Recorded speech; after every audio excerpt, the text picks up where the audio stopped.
गीता सार का वर्णन संक्षेप में श्री भगवान वाच। हे अर्जुन, जो गीता सार मैंने पहले तुम्हें सुनाया था, अब वह तुम्हें फिर से कहता हूं। अष्टांग योग और वेदांत में पारंगत व्यक्ति ही आत्मलाभ को प्राप्त कर सकता है और यही परम लाभ है। आत्मा न रूप में है, न देह में, न इंद्रियों में, यह सबके परे है। आत्मा का स्वरूप धूम रहित अग्नि के समान है, जो सदैव प्रकाशित रहता है। जैसे आकाश में बिजली चमकती है, वैसे ही आत्मा हृदय में प्रकाशित होती है। आत्मा सब कुछ देखता है, लेकिन इंद्रियां स्वयं को नहीं जान सकती। जब आत्मा की ज्योति प्रकाशित होती है, तब ज्ञान उत्पन्न होता है और पाप समाप्त हो जाते हैं। अष्टांग योग का महत्व।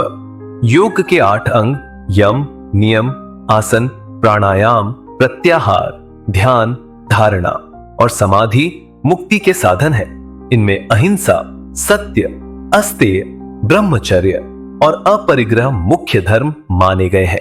सत्य बोलना, प्रिय और धर्म युक्त वचन कहना और असत्य से बचना सनातन धर्म का स्वरूप है।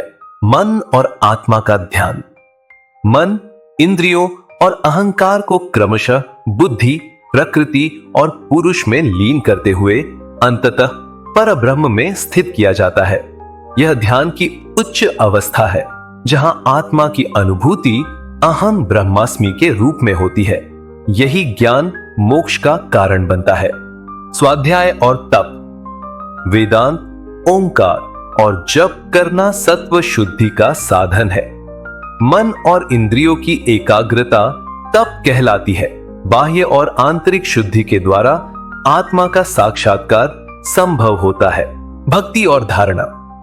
कर्म, मन और वाणी से ईश्वर की अचल भक्ति ही सच्चा ध्यान और पूजा है। ध्यान के प्रारंभ में मूर्त और अमूर्त दोनों रूपों में भगवान को चिंतन करना चाहिए। मन का लय करते हुए भगवान वासुदेव की धारण करने की प्रक्रिया ही धारणा है। समाधि का स्वरूप।